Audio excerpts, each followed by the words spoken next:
I had just come home from work when something in the mailbox caught my eye. A pink envelope covered in tiny hearts was wedged between bills and flyers, almost glowing like it wanted to be found. For a second, I actually smiled, thinking Mark had surprised me for once.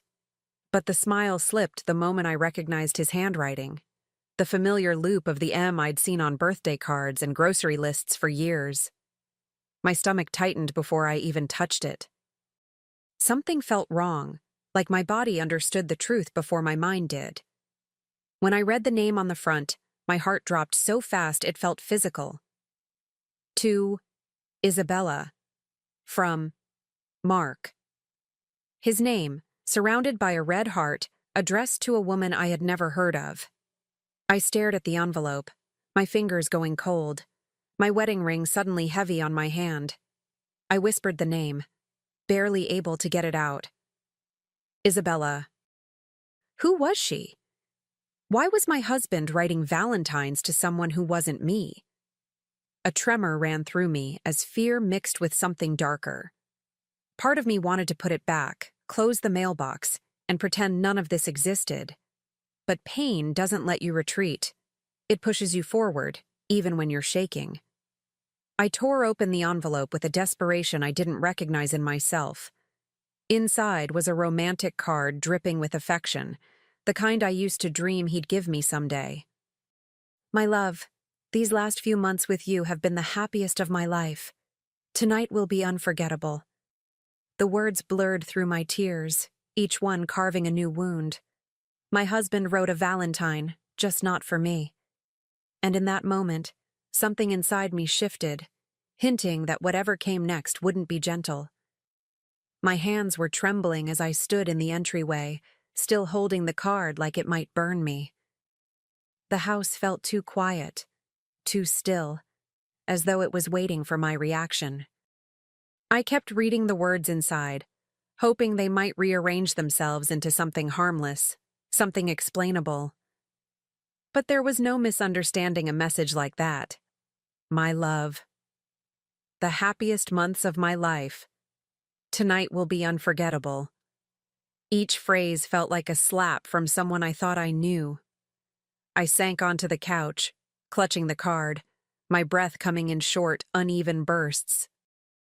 There's a very specific kind of heartbreak that steals your voice first, then your strength, and then your ability to believe anything good ever came from the person who caused it. My mind raced backward, replaying late nights, sudden work emergencies, and all those moments he insisted I was paranoid. I had defended him. I had believed him. And the reality hit me with a force that knocked the air from my chest. He wasn't who I thought he was. I looked down at the handwriting again, tracing the familiar lines with a shaking thumb. How long had this Isabella existed in our marriage? Was she someone passing through his life? Or someone he wished had replaced me? Those thoughts made my stomach twist, a sickening mix of dread and fury rising in equal measure. I felt my heart hardening in real time, like it was protecting itself the only way it knew how. And as I sat there with that pink envelope on my lap, I realized this wasn't just a mistake to confront. This was the beginning of something I wasn't sure I was ready to face. I stood up slowly, still gripping the card, because I knew that once I set it down, I'd have to face what it meant. My legs felt unsteady, like they were carrying a version of me that didn't exist an hour ago. I walked to the kitchen on instinct, needing something solid to hold on to, but even the countertop felt foreign under my palms. My world had shifted, warped into something unfamiliar and sharp. I stared out the window, watching the quiet street, wondering how many people had gone through something like this, and somehow survived it. The words inside the card kept echoing like a cruel chant in my mind. Happiest months. With you. Tonight. Was that where he was planning to go while I sat at home waiting for him? I felt the tears again, hot and relentless, but this time I didn't wipe them away. Pain deserved space. It deserved to be acknowledged, not tucked away like an inconvenience. And beneath the hurt, something else began to stir. an anger that made my heartbeat steady instead of frantic. I wasn't falling apart. I was waking up. I picked up the envelope again and held it at eye level, forcing myself to take in every detail, every heart, every flourish, every piece of proof that my marriage wasn't as real as I believed. Maybe the universe had thrown this card into my mailbox for a reason. Maybe I was meant to find it before he had the chance to lie his way into another excuse. And as that thought settled into me like a cold truth, I realized I wasn't afraid of confronting him anymore. I was afraid of what I might learn next. I heard the front door open that evening, the sound hitting me like a warning bell instead of the comfort it used to bring. Mark walked in humming, completely oblivious, holding a bouquet of flowers like he was stepping into a romantic movie scene. I watched him from the living room doorway, the envelope tucked behind my back, my heartbeat steady in a way that surprised even me. He grinned when he saw me, all warmth and confidence, as if he were the man I once trusted. "Surprise, baby. Happy Valentine's," he began, but his voice faded the second I lifted the envelope into view. The flowers slipped slightly in his hand, and his smile cracked at the edges. "Who's Isabella, Mark?" I asked, my voice calm, almost too calm for what I was feeling inside. His face drained of color, and he stammered, "What? Where did you get that?" I almost laughed at the absurdity of it, him acting like the problem was where I found the evidence, not what the evidence was. I held his gaze, refusing to blink, refusing to look away. "Our mailbox," I said. "You wrote her a love letter. You called her my love." Immediately, he lunged toward the first lie he could grab. It's for work, a colleague, a joke."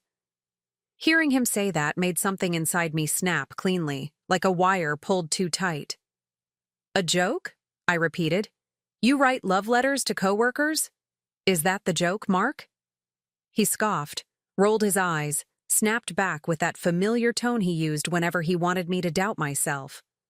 "Stop overreacting. You always blow things out of proportion." But I didn't flinch. I didn't defend myself. I just let the silence hang between us, because for the first time, I wasn't afraid of the truth he had been hiding. I stood there watching him unravel, and it was almost surreal, like seeing a stranger wearing my husband's face. The Mark I once knew would have at least tried to reach for honesty, but this version of him clung to lies like a lifeline. He kept pacing, running a hand through his hair, muttering excuses that sounded thinner every second. I realized then that he wasn't trying to save us. He was trying to save himself. And that hurt more than the envelope ever could. I felt my chest tighten, not with grief this time, but with clarity. He stepped closer, lowering his voice like that alone could make his lie sound more believable. "Elena, listen, you're making something out of nothing," he insisted, waving his hands as if the card didn't exist. I watched his mouth move, but I no longer recognized the man behind the words. His explanations twisted and stretched, bending reality until it almost snapped. He wasn't apologizing. He wasn't admitting anything. He was gaslighting me in real time, the same pattern I'd ignored for years because I loved him too deeply to see the cracks. Now those cracks felt like canyons. When his frustration peaked, he pointed at the envelope as if it had betrayed him. "This is ridiculous," he snapped. "You're acting crazy." The moment he said that, something inside me settled with a quiet, cold certainty. I wasn't crazy. I was awake. And his anger only revealed his guilt more clearly. I let the silence stretch between us again, watching him squirm, watching him drown in his own panic. For the first time, I understood that the man standing in front of me wasn't someone I could trust. And as that truth sank in, I knew I wasn't done uncovering what he'd been hiding. I watched him struggle for a version of the story that made him look innocent, but every word he threw into the air just made the room feel heavier. The more he talked, the more I realized how rehearsed he sounded. like this wasn't the first time he'd had to spin a lie into something pretty. My hands were steady now, almost unnervingly so, as if my body had decided to protect me from the chaos he created. I wasn't his audience anymore. I wasn't his believer. And with each passing second, the truth pressed harder against my ribs, demanding to be faced. He tried softening his tone next, stepping toward me with that carefully crafted gentleness he used whenever he wanted me to forget his faults. "Elena, come on. Let's just calm down," he whispered, reaching for my arm. I stepped back before his fingers could touch me, and the hurt on his face wasn't heartbreak. It was annoyance. He wasn't losing me. He was losing control. And there was something liberating in seeing it so clearly. For years, I'd mistaken manipulation for misunderstanding, excuses for effort, and his defensiveness for love. But now I saw every pattern for exactly what it was. He finally went silent, realizing words weren't working on me anymore. For a moment, all I could hear was his uneven breathing and the quiet hum of betrayal that had settled into the walls of our home. I held the envelope between us like a mirror he couldn't look away from. "I don't believe you," I said softly, and the truth of it rang through my whole body. His eyes flickered with something: fear, guilt, anger, maybe all three. And in that moment, I knew I needed answers he would never willingly give me. Answers I could only find elsewhere, once he fell asleep. When Mark finally drifted off to sleep that night, his breathing deep and slow, I lay beside him wide awake, staring at the ceiling. My body felt frozen, but my mind was sharp, alive in a way it hadn't been in years. I waited, counting every inhale he took, feeling the weight of the envelope burning through my memory. The room we once shared as a sanctuary felt unfamiliar now, like a stage where he had been performing and I had been the only one who didn't know. When his snoring finally steadied, I slipped out of bed, quiet as a ghost. I reached for his phone on the nightstand, my hand steady despite the storm inside me. I didn't want to find anything, but I already knew I would. People don't write love letters to colleagues. They don't call betrayal a joke. And the truth was waiting just behind that lock screen. When I opened his messages, it felt like a trapdoor opened beneath me. Thread after thread, lie after lie, dozens of texts glowing against the dark room. "I can't wait to see you tonight. She'll never find out. Don't open the card until we're together." Each message cut deeper, each one a confession he didn't mean for me to read. My breath hitched as I scrolled, my eyes burning but dry. There's a kind of heartbreak that doesn't come with sobs. It comes with a silence so heavy it feels like sinking.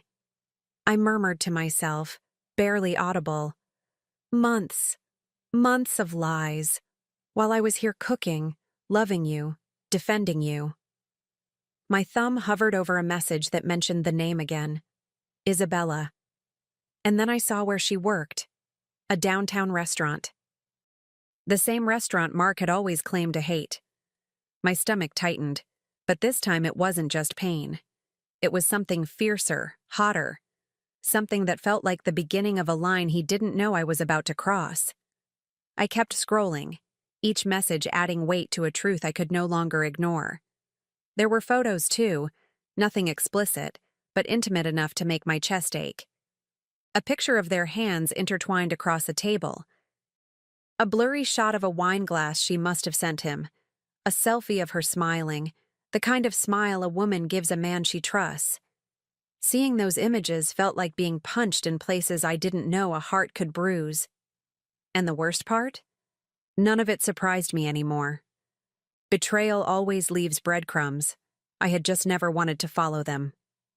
I sat down on the edge of the bed, the glow of the phone lighting my face while Mark slept inches away, oblivious to the world he had shattered. I stared at him, really stared, and he looked different now. Smaller, weaker, like the illusion had finally cracked wide open. This wasn't the man I fell in love with. This was a man who built 2 lives, and expected me to live quietly in the shadow of the better one. The anger rising inside me didn't feel wild or chaotic. It felt controlled, measured, almost surgical. That scared me, but it also empowered me. When I saw the texts about their plans, specific times, whispered promises, the confirmation that they were meeting again soon, something inside me clicked into place. I wasn't just the betrayed wife anymore. I was a woman standing at the edge of a truth she refused to look away from. I closed the messages one by one, letting each betrayal settle like a final nail in a coffin he built with his own hands. And as I set the phone back down, careful not to wake him, one thought rose above the heartbreak, clear and cold. If he wanted to build a life with her, then he could lose everything with me. I stood in the dim hallway for a moment, listening to the quiet hum of the night while my pulse hammered in my ears.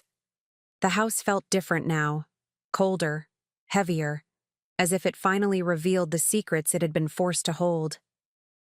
I replayed every message in my mind, every lie he'd whispered to me, every moment he pretended to be tired while he was really busy loving someone else.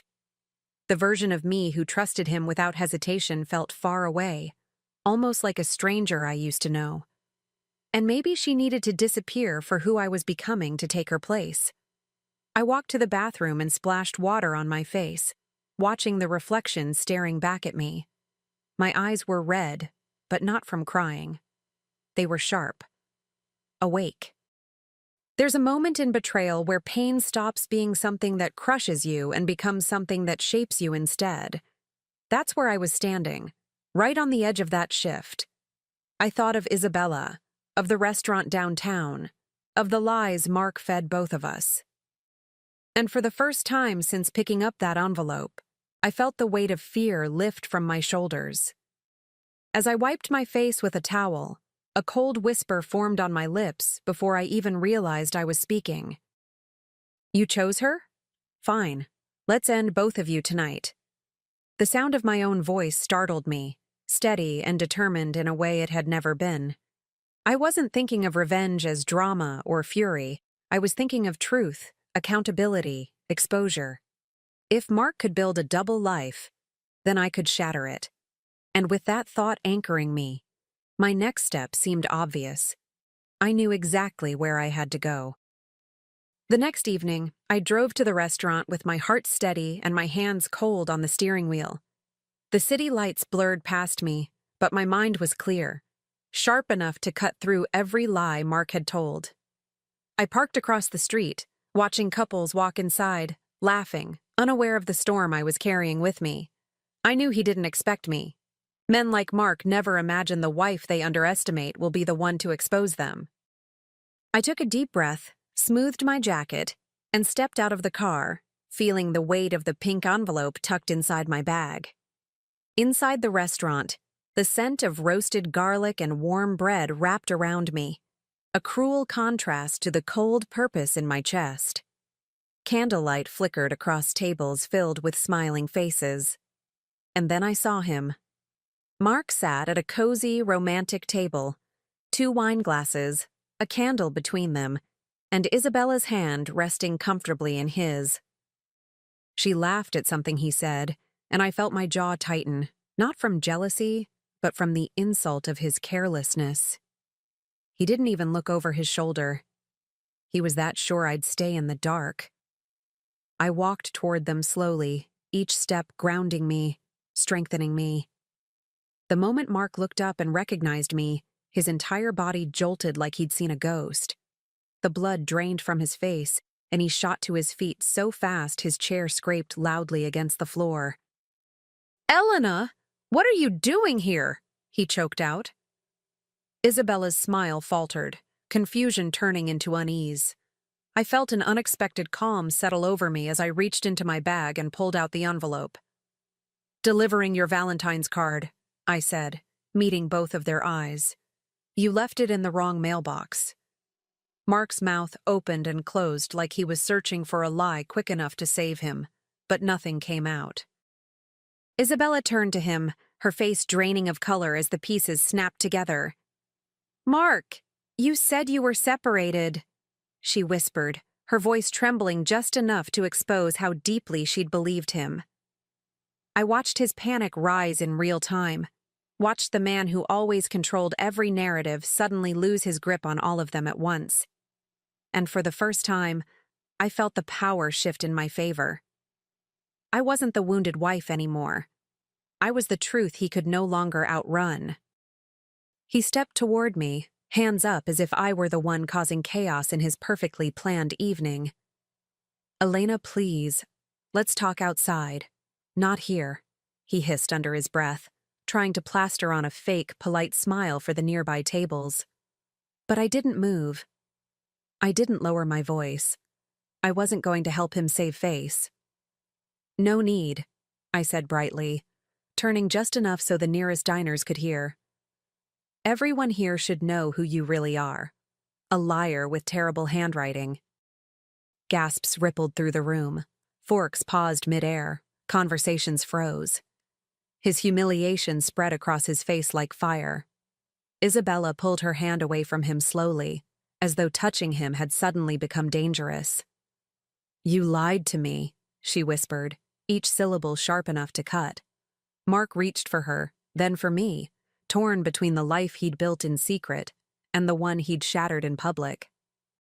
And standing there under the warm glow of the restaurant's lights, it struck me how small he looked. Not just guilty, but exposed in a way he had never been before. I didn't yell. I didn't cry. I simply watched him crumble, letting the weight of his choices finally fall on him.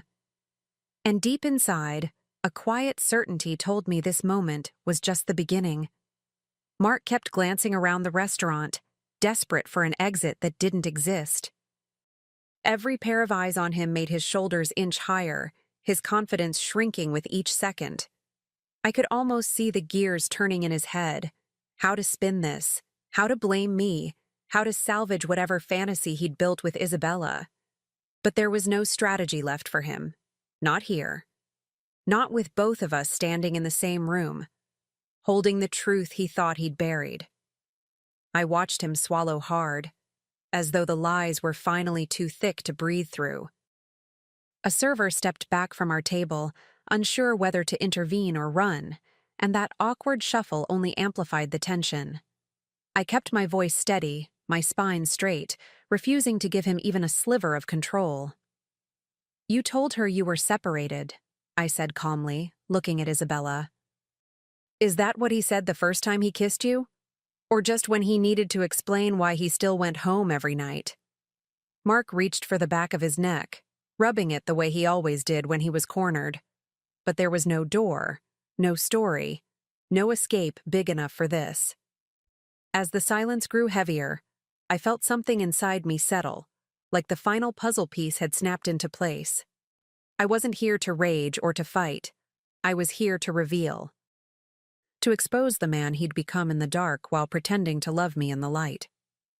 I took a step back from their table, letting the envelope rest between my fingers like a closing argument.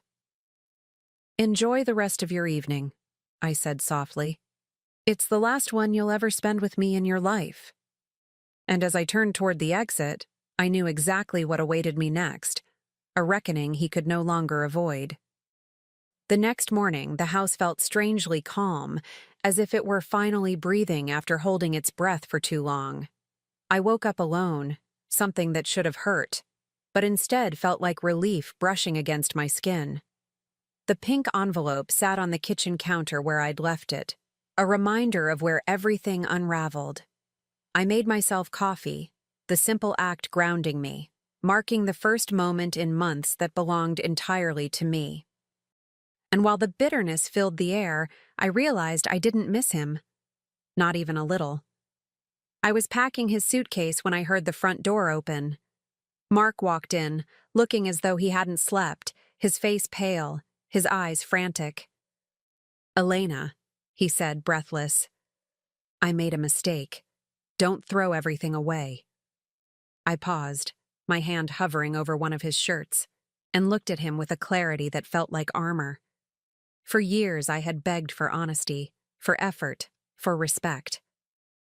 and all he had given me were excuses disguised as love. Now he wanted forgiveness dressed as panic. It was too late for both. He stepped closer, reaching for the suitcase like he could stop the inevitable with sheer force. "Where am I supposed to go?" he asked, desperation cracking his voice in a way lies never had. I closed the suitcase with a firm click that echoed through the room. "Try Isabella," I said, turning to face him fully. "If she still wants you after last night." His shoulders collapsed inward, the weight of his double life finally resting entirely on him. And standing there, watching him unravel, I felt something I hadn't felt in a long time, freedom beginning to take shape. He stared at me like he didn't recognize the woman standing in front of him. And maybe he didn't. Maybe he still expected the Elena who forgave too quickly, who quieted her instincts, who accepted half-truths packaged as apologies. But that version of me had died the moment I opened that pink envelope. "Elena, please," he begged, taking a step forward. "I can fix this. I swear, I can fix it." I let out a breath, not a sigh of sadness, but one of disbelief. Fixing something requires honesty. He hadn't even taken the first step toward that. He reached out, fingers trembling, maybe hoping touch alone could rewrite the past. I moved away before he could lay a single hand on me. The shock on his face was almost insulting, like he genuinely believed I'd crumble the second he looked at me with those pleading eyes. "You don't get to touch me," I said quietly, the words steady and unshakable.